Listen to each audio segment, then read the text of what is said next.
at ang bawat isa po sa atin ay nilikha ng Diyos na doon ang taglay nating kabutihan.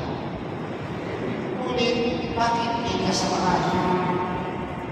Dahil may mga tao pumipili ng kasamaan dapat sa mabuti. Hindi niyo po napapansin yun. Nung nilikha ng Diyos sa isang pinutan, ano ang sabi ng Diyos? Lahat ay naging maganda. Lahat ay naging mabuti. Everything is good. Pero bakit pumasok ang kasamaan? Dahil nandoon ang panulugso ng diablo. Ngunit dahil sa kahinaan natin bilang mga tao,